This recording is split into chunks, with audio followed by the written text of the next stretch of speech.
Assalomu alaykum o'quvchilar. Iqtidor to'plami yozmish ikkinchi variant 41 masalani ishlab ko'ramiz. 41 masala demak energiya almashinuvi 5 ta molekula glyukoza to'liq va to'liqsiz parchalandi. Demak, glyukoza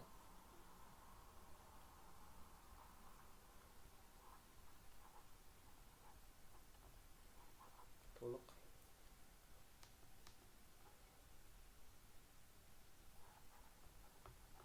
chala parchalandi deb olamiz. Bosqichlar birinchi, ikkinchi, uchinchi bosqichlardan iborat bo'ladi. Yuqorida berilgan masalada glyukoza miqdori 5 molekula deb beryapti bizga. 5 molekuladan tabiiyki to'liq va to'liqsiz parchalanganda bitta molekuladan umumiy miqdorda 2 ta hosil bo'lsa, bitta glyukoza parchalanganda 2 ta ATF hosil bo'ladi ikkinchi bosqichda. Shuni hisobiga 5 ta glyukozadan umumiy miqdorda bizda to'liq parchalansa ham, chala parchalansa ham 2 tadan ATF hosil bo'ladi. Shuni hisobga olib, ikkinchi bosqichda 10 ta ATF hosil bo'ldi deb hisoblaymiz.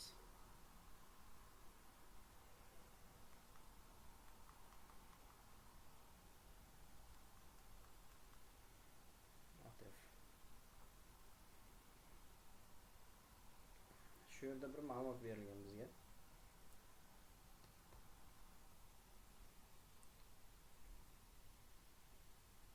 Xloroplastda hosil bo'lgan ATF miqdori glikoliz bosqichida hosil bo'lgan ATF miqdori bilan 1 ga 216 nisbatda deyapti.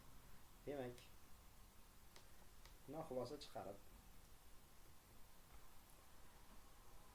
glikoliz bosqichida 10 ta ATF hosil bo'lganini hisobga olsak, 1 ga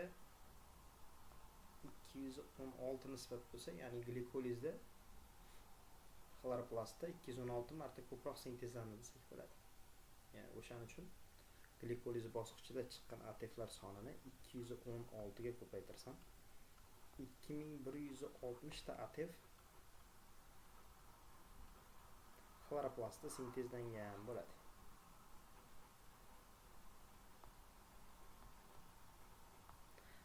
Xloroplastdan mitoxondriyada, ya'ni 3-bosqichdagi ATF miqdori esa bilasizlar 30 marta kam bo'ladi. Shuning uchun 2160 tani 30 ga bo'lamiz. 72 ta. Shuni xulosa chiqarib, glikoliz bosqichida umumiy mitoxondriyada 72 ta ATF hosil bo'ladi deymiz.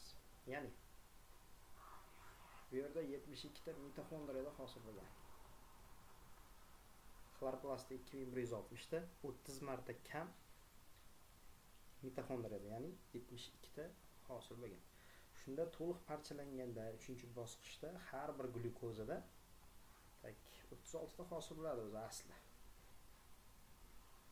Ya'ni mana bu yerda 36 ta hosil bo'ladi. Bir molekula parchalanganda. Proporsiya bir molekulada 36 ta hosil bo'lsa, 72 ta hosil bo'lishi uchun demak hisobda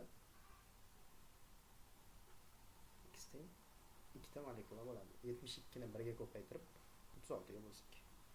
Umumiy 5 ta molekula bo'lsa, 2 tasi to'liq parchalangan bo'lsa, chala parchalanganlar soni esa 3 tani tashkil etadi. Har biridan 2 tadan bo'lsa, 3 kere 2 6 tasi bunda. 4 tasi esa to'la parchalanganda hosil bo'ldi deb olsak bo'ladi. Mana shu ma'lumotlar.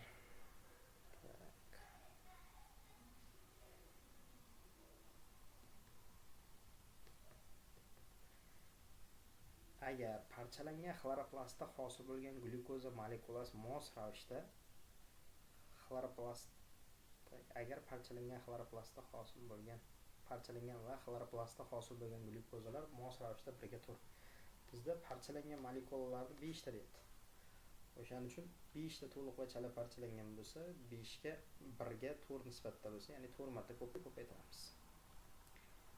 20 ta molekula, ya'ni 20 ta molekula xloroplastda sintezlandi deb olamiz.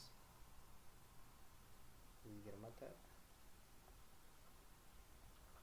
glyukoza xloroplastda sintezlanadi. Bu xloroplastda sintezlanadi. Glyukoza miqdori